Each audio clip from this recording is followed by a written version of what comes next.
രാഹുൽ ഗാന്ധി പ്രതിപക്ഷ നേതാവാകുന്നു എന്നതിൽ ഒരു തെറ്റും ഞാൻ കാണുന്നില്ല. അദ്ദേഹം തന്നെയാണ് ആകേണ്ടത്. 50 സീറ്റിൽ നിന്ന് 100 സീറ്റിനടുത്തേക്ക് കോൺഗ്രസിനെ എത്തിക്കുന്നതിൽ ഏറ്റവും നിർണായകമായ പങ്ക് വഹിച്ചയാൾ രാഹുൽ ഗാന്ധി തന്നെയാണ്.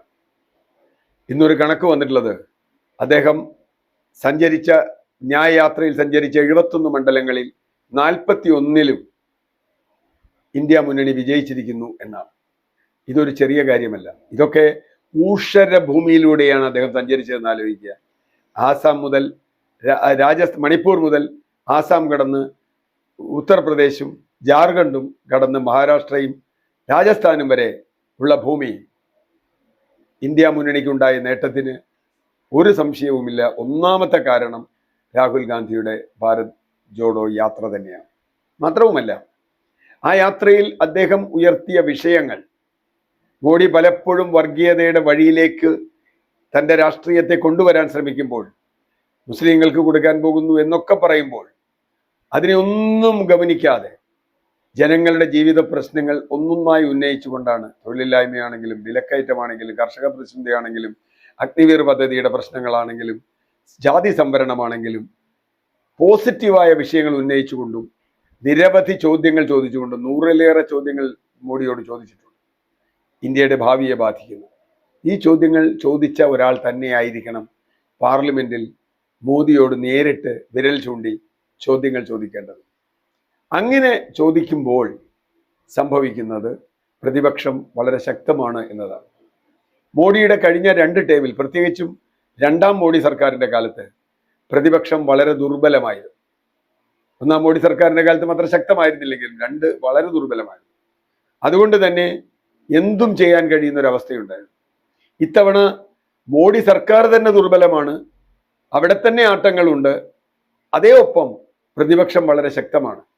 മോഡിയെ മറിച്ചിട്ട് മറ്റൊരു സർക്കാർ ഉണ്ടാക്കാനല്ല, മോദി എന്ന പ്രധാനമന്ത്രി NDA സർക്കാർ ചെയ്യുന്ന തെറ്റുകൾ ജനങ്ങൾക്ക് മുമ്പിൽ തുറന്നു കാട്ടിക്കൊണ്ട് വസ്തുനിഷ്ഠമായി ജനകീയമായ പ്രശ്നങ്ങൾ ഉന്നയിച്ചുകൊണ്ട് പാർലമെന്റിൽ കോൺഗ്രസിനെയും ഇന്ത്യ മുന്നണിയെയും നയിക്കാൻ ഏറ്റവും യോഗ്യനായ ആൾ രാഹുൽ ഗാന്ധി തന്നെയാണ്. അദ്ദേഹം വ്യക്തിപരമായി സമ്മതിക്കുകയാണെങ്കിൽ എന്നാണ് ചോദ്യം. 2ാമത്തെ ചോദ്യം വരുന്നത് കേരളവുമായി ബന്ധപ്പെട്ട. രാഹുൽ ഗാന്ധി പ്രതിപക്ഷ നേതാവുകയും അദ്ദേഹം UP-യിലെ റായ്ബറേലി നിലനിർത്തുകയും സ്വാഭാവികമായി അതിനാണ് സാധ്യത. UP-യിൽ ഒരു തരംഗമുണ്ടാക്കാൻ രാഹുൽ ഗാന്ധിക്ക് കഴിഞ്ഞിട്ടുണ്ട്. കേരളത്തിലെ വയനാട് സീറ്റ് അദ്ദേഹം ഉപേക്ഷിക്കും ആ അർത്ഥത്തിൽ എന്നാണ് നമ്മൾ കേൾക്കുന്നത്.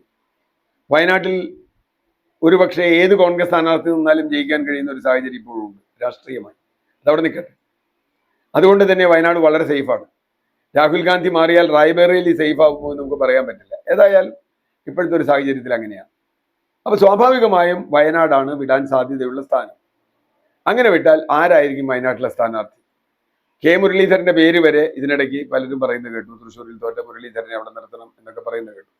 പക്ഷേ ഏറ്റവും ഒടുവിൽ കേൾക്കുന്നത് പ്രിയങ്ക ഗാന്ധി വയനാട്ടിൽ വന്ന് മത്സരിക്കും എന്നാണ്. അത് വളരെ നല്ലൊരു തീരുമാനമായിട്ടാണ് ഞാൻ കാണുന്നത്. കാരണം ഒന്ന്, രാഹുലും പ്രിയങ്കയും ഇന്ത്യൻ പാർലമെന്റിൽ ഉണ്ടെങ്കിൽ അത് വലിയ തോതിൽ കോൺഗ്രസിന് ഊർജമാണ്. എണ്ണത്തിൽ മാത്രമല്ല, പ്രിയങ്ക നമുക്കറിയാം രാഹുലിനേക്കാൾ കൂടുതൽ UP-യിലൊക്കെ ശ്രദ്ധ കേന്ദ്രീകരിച്ച് പ്രവർത്തിച്ചത് പ്രിയങ്കയാണ്. പ്രിയങ്ക അവിടുന്ന് ഏതാണ്ട് പോയിട്ടേയില്ല, അത്ര ശക്തമാണ്. പ്രിയങ്കയ്ക്ക് നല്ല ജനകീയമായ അപ്പീലുണ്ട്. മാത്രവുമല്ല, കേരളത്തിന് വേറൊരു തരത്തിലുള്ള റെപ്രസെൻറ്റേഷൻ ഇന്ത്യൻ പാർലമെന്റിൽ കിട്ടുക എന്നത് പ്രധാനമാണ്.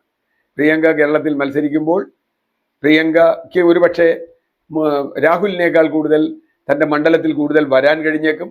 പിന്നെ ഒരു സ്ത്രീ എന്ന നിലയ്ക്കുള്ള അവരുടെ ഒരു അഡ്രസ്സിംഗ് ഉണ്ട്. പിന്നെ ഒരു സ്ത്രീ പ്രാതിനിധ്യം ഇന്ത്യൻ പാർലമെന്റിൽ കേരളത്തിൽ നിന്ന് വേണ്ടേ? ഇവിടെ മത്സരിച്ച എല്ലാ സ്ത്രീകളും തോറ്റുപോയെന്നേ. രമ്യ ഹരിദാസ് തോറ്റു, KJ ഷൈൻ തോറ്റു, ശൈലജ ടീച്ചർ തോറ്റു. ആകെ മത്സരിച്ച പ്രധാന മുന്നണികളിൽ നിന്ന് മത്സരിച്ച 3 പേരും തോറ്റുപോയി. അപ്പോൾ തീർച്ചയായും ഒരു സ്ത്രീ പ്രാതിനിധ്യം എന്ന അർത്ഥത്തിൽ തന്നെയും പുതിയ ആശയങ്ങളെ ഉൾക്കൊള്ളാൻ കഴിയുന്ന ഒരു രാഷ്ട്രീയ നേതാവ് എന്ന രീതിയിലും പ്രിയങ്ക ഗാന്ധി വയനാടിൻ്റെ ആകണം എന്ന് ആഗ്രഹിക്കുന്ന ഒരാളാണ് ഞാൻ. പിന്നെ രാഹുൽ വയനാടിനെ തഴഞ്ഞ് ഓടിപ്പോയി എന്നൊക്കെയുള്ള CPM-കാരുടെ തൊടുന്യായങ്ങളൊന്നും പിന്നെ കേൾക്കേണ്ടി വരില്ല. ഇക്കഴിഞ്ഞ തെരഞ്ഞെടുപ്പിൽ CPM-ന് ഏറ്റവും കൂടുതൽ ദോഷം സംഭവിച്ചത് രാഹുലിനെതിരായ അവരുടെ നിലപാടാണ് എന്നാണ് ഞാൻ കരുതുന്നത്. രാഹുൽ ഗാന്ധിയുടെ DNA പരിശോധിക്കണം എന്നൊക്കെ പറഞ്ഞപ്പോൾ ജനങ്ങൾ വലിയ തോതിൽ, പ്രത്യേകിച്ചും ന്യൂനപക്ഷങ്ങളും മതേതര ചിന്താഗതിക്കാരും CPM എതിരായി എന്നാണ് ഞാൻ കരുതുന്നത്.